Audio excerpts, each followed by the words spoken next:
Rahim and Assalamu alaikum students. I hope you all would be fine. Today I am going to teach you biology of grade 10. Kindly open the books. Students, last lecture में हमने अपने दो chapters complete कर लिए, gaseous exchange and homeostasis. Okay. Now in today's lecture we are going to start our third chapter, that is coordination and control. Okay. इस chapter के अंदर हमने क्या करना है कि सबसे पहले हम coordination और control के बारे में पढ़ेंगे. Now come to the chapter. So students, इसमें starting from the chapter, the tissues and organs in the bodies of multicellular organism do not work independently of each other. जो tissues और organs हैं वो multicellular organism के वो work नहीं करते, अकेले work नहीं कर सकते. They work together performing their many tasks as needs of the whole body. जो हमारी body की ज़रूरत है उस मुताबिक ये आपस में मिलके काम करते हैं. This means that these actions are coordinated. Means ये जो actions आपस में coordinated है, एक दूसरे के साथ attached है. ठीक है. So coordination also enables the organism to respond to happenings in the world around it. तो जो coordinations हैं वो help करती हैं किसी भी organism को, ताकि जो उसकी बाहर activities हो रही तो उसको reply करने की. When we are writing something, hands and fingers work in collaboration with their muscles, eyes, throat and very intricate move result. लेकिन जब हम काम कर रहे होते तो सिर्फ हमारे हाथ इन्वॉल्व नहीं होते, हमारे एक पूरा सिस्टम इन्वॉल्व होता है और वो सब आपस में कोऑर्डिनेट कर रहा होता है. ओके. फिर उसके बाद इस पैराग्राफ में बताएगा कि one familiar example of coordination is muscles work करते हैं हमारी मूवमेंट के दौरान. जब एक प्लेयर रन करता है बॉल कैच करने के लिए तो 100 ऑफ मसल्स जो है वो मूव करते हैं, आर्म्स, लेग्स और बैक के. उसका जो नर्वस सिस्टम है वो इन्फॉर्मेशन लेता है अपने सेंस ऑर्गन से, उसको कोऑर्डिनेट करता है मसल्स के साथ. इसी कोऑर्डिनेशन के दौरान हमारे जो मसल्स हैं वो कॉन्ट्रैक्ट करते हैं करेक्ट सीक्वेंस में. उनको एक पार मिलती है जो फूड लेते हैं, उसकी वजह से लेंथ और टाइम मिलता है उसको. सो ये जो आपस में करते हैं और इसी के साथ साथ ब्रीथिंग और हार्ट बीट रेट्स जो है वो इंक्रीज होती है, ब्लड प्रेशर एडजस्ट होता है, एक्स्ट्रा हार्ट बीट जो रिमूव हो जाती है हमारी बॉडी से. ओके. ये कैसे होता है? लाइफ एक्टिविटीज़ जो कंट्रोल और कोऑर्डिनेट करते हैं, बॉडी वर्क करता है एज वन यूनिट, जिसमें डिफरेंट ऑर्गन और सिस्टम जो कोऑपरेट करते हैं एक दूसरे से, आराम से एक दूसरे से कोऑपरेट करते हैं. ओके. फिर उसके बाद स्टूडेंट्स आ जाता है हमारे पास types of coordination. Very important students, types of coordination. Two types of coordination organisms के अंदर, नर्वस कोऑर्डिनेशन जो कि हमारी नर्वस सिस्टम लाती है और एक केमिकल कोऑर्डिनेशन जो एंडोक्राइन सिस्टम लाता है. ओके. कोऑर्डिनेशन जो है वो टेक्स प्लेस यूनिसेलुलर में भी होती है, जो स्टिमुलाई उनको मिलता है उसी की तरफ, लाइक जो केमिकल स्टिमुलस उनको मिलता है उसी की तरफ वो जाते हैं. Okay. Animals have both nervous and chemical coordination, उनके अंदर दोनों होता है, लेकिन जो प्लांट्स होते हैं उनके अंदर सिर्फ केमिकल कोऑर्डिनेशन होता है. उसके बाद कोऑर्डिनेशन एक्शन कैसे होता है? एक स्टिमुलस होता है, एक रिसेप्टर, एक कोऑर्डिनेटर, एक इफेक्टर और एक रिस्पॉन्स. ओके. सबसे पहले अगर हम बात करते हैं स्टूडेंट्स स्टिमुलाई की. ठीक है. स्टिमुलाई एक्चुअली है क्या? जैसे कि देखिए, अगर हम स्नेक को किसी चीज़ को टच करते हैं फ़ौरन से बंद हो जाता है. एक स्टिमुलस गिवन है तो वो करता है ना. तो ऐसी चीज़ जो any factor that can bring about certain responses in living organism, these factors are called stimuli. हम stimulus को define कैसे कर सकते हैं? Any change in external environment or internal environment which can provoke or evoke a response in an organism. Okay. More examples of stimuli are heartbeat, pressure, sound waves, presence of chemicals, microbial infection, etc. Okay. After that student we have receptors. Receptor क्या होते हैं? Stimuli जो detect करते हैं special organ, tissues या cells of the body. For example sounds जो हैं, waves जो हैं वो डिटेक्ट करते हैं ईयर्स, हमारे कान, लाइट जो है वो आईज, केमिकल्स जो है वो डिटेक्ट कर सकते हैं हमारी नोज और सो ऑन. जो ऐसे ऑर्गन्स, टिश्यूज या सेल्स जो स्पेसिफिकली बिल्ड होते हैं ताकि डिटेक्ट कर सकें पर्टिकुलर टाइप ऑफ स्टिमुलाई को, उसको रिसेप्टर्स कहते हैं. ओके. फिर कोऑर्डिनेटर्स होते हैं. ये जो ऑर्गन्स होते हैं ये रिसीव करते हैं इंफॉर्मेशन रिसेप्टर से और सेंड करते हैं message to the particular organ for proper action. Nervous coordination में ब्रेन और स्पाइनल कॉर्ड जो है वो कोऑर्डिनेटर्स होते हैं. ये रिसीव करते हैं इन्फॉर्मेशन और सेंड करते हैं मैसेज को through neurons in the form of nerve impulses. इस दूसरी तरफ केमिकल कोऑर्डिनेशन में जो वेरियस एंडोक्राइन ग्लैंड्स हैं वो रोल प्ले करते हैं एज अ कोऑर्डिनेटर. ये रिसीव करते हैं इन्फॉर्मेशन को in form of various chemicals और सेंड करते हैं मैसेजेस को सीक्रेटिंग हार्मोन्स के जरिए. ठीक है. हार्मोन सीक्रेट करके. फिर इफेक्टर्स आ जाते हैं स्टूडेंट्स. ये पार्ट्स ऑफ बॉडी हैं जो रिसीव करते हैं मैसेज को कोऑर्डिनेटर से और प्रोड्यूस करते हैं पर्टिकुलर रिस्पॉन्स को. नर्वस कोऑर्डिनेशन में जो है न्यूरॉन्स वो कैरी करते हैं मैसेज कोऑर्डिनेटर से. लाइक कोऑर्डिनेटर कौन सा? आपका ब्रेन और स्पाइनल कॉर्ड से मसल्स पे जाता है और ग्लैंड्स पे जाता है, जहाँ ये इफेक्टर्स के तौर पे काम करते हैं. केमिकल कोऑर्डिनेशन में जो पर्टिकुलर हार्मोन है वो मैसेज लेते हैं कोऑर्डिनेटर से और पर्टिकुलर टारगेटेड टिश्यू पे एक्ट करते हैं, जिन्हें हम इफेक्टर्स कहते हैं. फॉर हार्मोन्स के लिए nephron act as effectors. Similarly bones और लिवर जो है इफेक्टर है हार्मोन्स की तरफ. उसके बाद स्टूडेंट्स आ जाते हैं रिस्पॉन्स.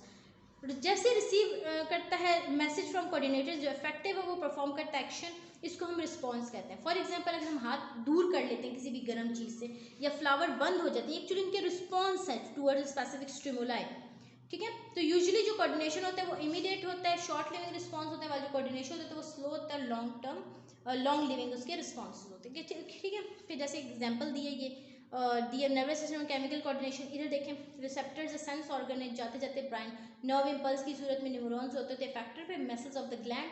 फिर same is the case chemical coordination हो रही है तो रिसेप्टर्स हैं, रिसेप्टर से जा रहे हैं एंडोक्राइन होते हुए, यहाँ पे देखिए ब्रेन और स्पाइनल कॉर्ड था, यहाँ पे क्या आपके ग्लैंड्स इन्वॉल्व करते करते फैक्टर्स था, ठीक है।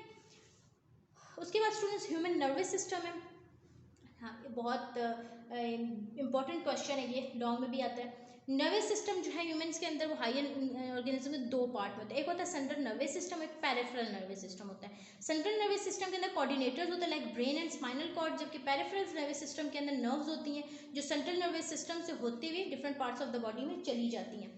ये जो कंपोनेंट्स होते हैं ये न्यूरॉन्स के बने होते हैं। सबसे पहले हम जो स्ट्रक्चर और टाइप्स ऑफ न्यूरॉन्स पढ़ेंगे, बहुत इंपॉर्टेंट क्वेश्चन है according to board point of view. Nerve cell और न्यूरॉन क्या है, is the unit of nervous system. जो ह्यूमन नर्वस सिस्टम है उसके अंदर बिलियंस ऑफ न्यूरॉन्स हैं और सपोर्टिंग न्यूरॉन्स या न्यूरोग्लियल सेल्स कहते हैं उनको, वो प्रेजेंट होते हैं। न्यूरॉन्स जो स्पेशलाइज्ड सेल्स हैं जो कि एबल करते हैं या एबल उनकी कैपेसिटी होती है कि वो कंडक्ट कर सकें नर्व इम्पल्सिस को रिसेप्टर से कोऑर्डिनेटर्स की तरफ, ओके, और to coordinators to the effectors. इसी तरीके से जो हम कम्युनिकेट कर सकते हैं एक दूसरे की तरफ और different types of blood cells में चला जाता है। जो न्यूक्लियस और मोस्ट, जो स्ट्रक्चर की बात की जाए तो स्ट्रक्चर क्या होता है, न्यूक्लियस और मोस्ट ऑफ द साइटोप्लाज्म जो है न्यूरॉन का वो सेल बॉडी में होता है, ठीक है। जो डिफरेंट प्रोसेसेस होते हैं वो एक्सटेंड करते हैं एंड सेल बॉडी से जिनको हम क्या कहते हैं डेंड्राइट्स, ये डेंड्राइट्स हैं इसके, ठीक है। फिर ये जो डेंड्राइट्स और एक्सॉन्स होते हैं, ये देखें डेंड्राइट्स है, न्यूक्लियस है, ये एक्सॉन्स है इसकी। डेंड्राइट्स का फंक्शन क्या, ये कंडक्ट करते हैं इम्पल्सिस को towards the body and axon को कंडक्ट करता है impulses away from the body, okay. ये देख लें। और अगर हम सिंपल एग्जाम डेफिनेशन की बात करें, nerve impulse is a wave of electromagnetic changes of all that travels along the length of the neuron, okay. फिर उसके बाद सेक्वेंट भी इसको कोई कहता है, इसको सचुएन भी बोलते हैं, तो दोनों ठीक है, ठीक है। सचुएन सेल्स जो है स्पेशल न्यूरोग्लियल सेल्स हैं जो लोकेट करते हैं रेगुलर इंटरवल्स अलोंग एक्सॉन्स के। इन न्यूरॉन्स के अंदर जो ये सेल्स होती हैं सिक्रीट करते हैं फैटी लेयर्स, जिसको हम क्या कहते हैं माइलियन शीट ओवर एक्सॉन्स के ऊपर आ जाती है, ठीक है। बिटवीन ऐसे एरियाज के दरमियान जो होते हैं nodes of non myelinated sheets होती हैं जिनको हम नोड्स ऑफ रैनवियर कहते हैं। माइलियन शीट जो होती है वो इंसुलेटर होती है, मेम्ब्रेन कोटेड शीट की तरह, और ये कंडक्ट नहीं करती नर्व इम्पल्स को। ऐसे न्यूरॉन्स के अंदर जो इम्पल्सेस हैं वो जंप करती हैं माइलियन की फ्रॉम नोड टू नोड। ऐसी इम्पल्सेस को हम सल्टेटरी या जंपिंग इम्पल्सेस कहते हैं, ओके, सल्टेटरी या जंपिंग इम्पल्सेस। ये इंक्रीज करते हैं speed of nerve impulse. On the basis of function neurons की 3 टाइप्स हैं। सबसे बहुत इंपॉर्टेंट क्वेश्चन है, what are the types of neurons. Sensory neurons function क्या है, कंडक्ट करते हैं सेंसरी इंफॉर्मेशन नर्व इम्पल्स के रिसेप्टर से सेंट्रल नर्वस सिस्टम की तरफ। सेंसरी न्यूरॉन्स जो है उसका एक डेंड्राइट और एक एक्सॉन होता है। आफ्टर दैट स्टूडेंट सेकंड है इंटर न्यूरॉन्स, ब्रेन से स्पाइनल कॉर्ड की तरफ। ये रिसीव करती है इंफॉर्मेशन, इंटरमिक्स करती है उसको करती है और स्टिमुलेट करती है मोटर न्यूरॉन्स को। इसके अंदर बहुत से डेंड्राइट्स और एक्सॉन्स होते हैं। मोटर न्यूरॉन्स होती हैं वो कैरी करती हैं इंफॉर्मेशन फ्रॉम इंटर न्यूरॉन्स और मसल्स को, उसको इफेक्टर्स तक पहुंचाती हैं। और इनके अंदर डेंड्राइट्स होते हैं बहुत सारे, लेकिन एक्सॉन एक होती है, ठीक है। फिर उसके बाद नर्व इज द यूनियन है ये सेवरल एक्सॉन्स का जो इन्वेलप हो जाते हैं बाय कवरिंग ऑफ लिपिड। इन्हीं प्रॉपर्टी की बेस पे एक्सॉन्स की नर्व्स जो क्लासिफाई की गई है 3 टाइप्स में। पहली टाइप है सेंसरी नर्व्स जिसके अंदर एक्सॉन्स ऑफ सेंसरी न्यूरॉन्स होते हैं। मोटर नर्व्स जिनके अंदर सिर्फ एक्सॉन्स ऑफ मोटर न्यूरॉन्स होते हैं। फिर मिक्स नर्व्स जिनके अंदर एक्सॉन्स ऑफ बोथ सेंसरी और मोटर होते हैं। एज हर पार्ट्स ऑफ द बॉडी में जो है ग्रुप ऑफ जो न्यूरॉन्स प्रेजेंट एंड डेवलप उनको गैंग्लियन कहते हैं, ओके। डिवीजन है सेंट्रल नर्वस सिस्टम की। सेंट्रल नर्वस सिस्टम में सबसे पहले उसका जो ब्रेन और स्पाइनल कॉर्ड है, सबसे पहले आज हम पढ़ेंगे ब्रेन होता क्या है। बहुत डेलिकेट ऑर्गन है, ठीक है, इंपॉर्टेंट सेंट्रल नर्वस सिस्टम है हमारी बॉडी का। एनिमल्स के अंदर जो है ये कंट्रोल करता है सारे सिस्टम को। जो स्ट्रक्चर है वो डिफरेंट परफॉर्म करता है, फंक्शंस परफॉर्म करता है, ठीक है। ब्रेन है किधर, उसका जो सिचुएटेड है इनसाइड अ बोनी क्रैनियम, ठीक है, जो पार्ट ऑफ क्रैनियम है। उसके बाद ये कवर्ड हुआ 3 layers of meanings protective layers, ये प्रोटेक्ट करती हैं इसको उससे, किसी भी शॉक से, ठीक है, और प्रोवाइड करती है nutrients oxygen to the brain ताकि वो प्रॉपर्ली वर्क कर सके। जो ब्रेन है उसके अंदर फ्लूइड फिल्ड वेंट्रिकल्स होती हैं जो कि कंटिन्यूस होती हैं सेंट्रल कैनाल के साथ और स्पाइनल कॉर्ड के साथ। फ्लूइड जो है वेंट्रिकल्स और सेंट्रल कैनाल के साथ सेरिब्रो स्पाइनल फ्लूइड होता है। डिवीजन ऑफ ब्रेन, 3 डिवीजन्स है ब्रेन की, और अदर वर्टिब्रेट्स की 2 जो ब्रेन मतलब जो ब्रेन की डिवीजन वो कौन सी हैं, सबसे पहले फोर ब्रेन, मिड ब्रेन और हाइंड ब्रेन, इंपॉर्टेंट पार्ट्स हैं। सबसे पहले अगर बात कीजिए फोर ब्रेन की अगर स्टूडेंट्स हम बात करते हैं, फोर ब्रेन लार्जेस्ट एरिया है ब्रेन का, मोस्टली हाईली डेवलप्ड ह्यूमंस में। फॉलोइंग जो इंपॉर्टेंट पार्ट्स हैं इस रीजन के, थैलेमस ये जस्ट बिलो द सेरेब्रम है, ये सर्व करता है as a relay centre between various part of the brain and spinal cord. ये रिसीव करता है और मॉडिफाई करता है सेंसरी इम्पल्सिस को before they travel to the cerebrum. Thalamus जो है वो इन्वॉल्व होता है पेन परसेप्शन और कॉन्शियसनेस में, मतलब लाइक कोई भी जल्दी से उठाता है तो वो कंडीशन, ठीक है। फिर हाइपोथैलेमस है, ये लाई करता है below the mid brain and just above the thalamus. Humans के अंदर ये एलिमेंट के साइज का होता है, ठीक है।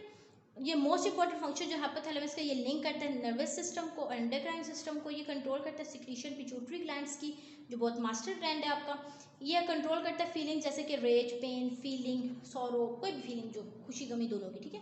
फिर सेरेब्रम है, cerebrum largest part of the brain है, ये कंट्रोल करता है स्केलेटल सिस्टम को, थिंकिंग को, इंटेलिजेंस और इमोशंस को। ये डिवाइड हुआ 2 पार्ट्स में, सेरेब्रल हेमिस्फीयर्स जिनको हम कहते हैं। एंटीरियर पार्ट जो है सेरेब्रल हेमिस्फीयर का, वो ऑल्फैक्टरी बल्ब्स हैं जो रिसीव करते हैं इम्पल्सेस ऑल्फैक्टरी नर्व से और क्रिएट करते हैं सेंसेशन ऑफ स्मेल। जो अप टॉप पर या अपर लेयर होती है सेरेब्रल हेमिस्फीयर्स की, जैसे हम सेरेब्रल कॉर्टेक्स कहते हैं, उसके अंदर ग्रे मैटर होता है। ग्रे मैटर जो होता है नर्वस सिस्टम को, उसके अंदर सेल बॉडीज और नॉन माइलिनेटेड एक्सॉन्स होती हैं। बिनेथ इस लेयर के साथ वाइट मैटर भी होता है। जो वाइट मैटर है उसको हम माइलिनेटेड एक्सॉन्स से बना होता है बहुत सारी, ठीक है। सेरेब्रल कॉर्टेक्स जो उसके अंदर लार्ज सरफेस एरिया होता है फोल्डेड होते हैं ताकि वो फिट हो सके स्कल के अंदर। ये डिवाइड हुआ 4 लोब्स में, frontal, parietal, occipital, temporal. Frontal का क्या फंक्शन है, कंट्रोल करता है मोटर फंक्शंस, परमिट करता है conscious control of skeletal muscles, और दूसरा ये कोऑर्डिनेट करता है मूवमेंट्स को जो स्पीच में इन्वॉल्व होती है, ठीक है। पेरिटल इसके अंदर सेंसरी एरियाज होते हैं जो रिसीव करते हैं इम्पल्स स्किन से। फिर ऑसिपिटल ये रिसीव करता है और एनालाइज करता है विजुअल इन्फॉर्मेशन। टेम्पोरल ये कंसर्न होता है हेयरिंग और स्मेल के साथ, ओके। सॉरी ये अभी आपको क्लियरली नजर आ रहा होगा, ठीक है। फिर उसके बाद हिप्पोकैम्पस जो एक स्ट्रक्चर है और ये डीप होता है सेरेब्रम में, इसका फंक्शन है कि ये फॉर्मेशन कर सके न्यू मेमोरीज। पीपल जिनका डैमेज हिप्पोकैम्पस होता है वो चीज़ें याद नहीं कर सकती, कि एक्चुअली जब हम कहते हैं ना याददाश्त चलेगी, ये वो सिस्टम हो जाता है, okay. Now come to the students next page. फिर उसके बाद हमारे पास हमने पढ़ लिया forebrain, mid brain. Mid brain जो होता है वो हाइंड ब्रेन और फोर ब्रेन के दरमियान होता है, कनेक्ट करता है इनको, ये रिसीव करता है इन्फॉर्मेशन और सेंड करता है इसको appropriate part of the fore brain, okay. Mid brain जो होता है वो कंट्रोल करता है auditory reflexes and postures, postures मतलब balancing, okay. Auditory is directly connected with your students hearing, okay. See over here, this is your fore brain, this is your hind brain, mid brain. ये बहुत important question और ये बहुत diagram की बहुत practice करें, ये बोर्ड के पॉइंट ऑफ व्यू से बहुत इंपॉर्टेंट है, ओके। फिर उसके बाद स्टूडेंट्स हाइंड ब्रेन के 3 मेजर पार्ट्स होते हैं। मेडुला ऑब्लंगेटा जो कि top of the spinal cord पे होती है, ये कंट्रोल करती है ब्रीथिंग को, हार्ट रेट और ब्लड प्रेशर को, ये कंट्रोल करती है बहुत से रिफ्लेक्सेस जैसे वॉमिटिंग, कफिंग, स्नीजिंग। इन्फॉर्मेशन जो पास होती है spinal cord rest of the brain से वो पास होती है मेड्यूला से, ओके। फिर उसके बाद मेड्यूल डिफाइन करें ब्रेन स्टेम्स को, सेल्स को, अगर आता है पेपर में तो द मेडुला ऑब्लंगेटा, ठीक है। The medulla oblongata, pons and midbrain connect the rest of the part of the spinal cord. They are called as collectively they are termed as brain stem, okay. So ये brain stem आता है, ये important है। फिर cerebrum में behind the medulla present होता है, coordinate करता है मसल मूवमेंट्स को। पॉन्स क्या होते हैं, पॉन्स आपके जो है on the top of the medulla present होते हैं, ये असिस्ट करते हैं मेडुला में ताकि कंट्रोल करे ब्रीथिंग, सर्व करे कनेक्शन बिटवीन सेरेबेलम और स्पाइनल कॉर्ड को। सो आपने देख लिया कि ये, और इसके अलावा मेडुला ऑब्लंगेटा जो वो पास करता है स्पाइनल कॉर्ड से और रेस्ट ऑफ द ब्रेन से भी मेडुला को पास आउट करता है, ठीक है। This was students all about your lecture of brain. So students यहाँ तक आप सारे इसको याद कर लीजिएगा, इसके नोट्स आपको अवेलेबल होंगे, वो आप स्कूल के एडमिन ऑफिस से कलेक्ट कर लें, इसको याद भी कर लें, अपने पास नोट डाउन भी कर लें ताकि पेपर की साथ साथ तैयारी होती रहे। टिल देन स्टूडेंट्स अपना बहुत ख्याल रखिएगा, स्टे सेफ, पढ़ते भी रहिएगा। अल्लाह हाफिज़।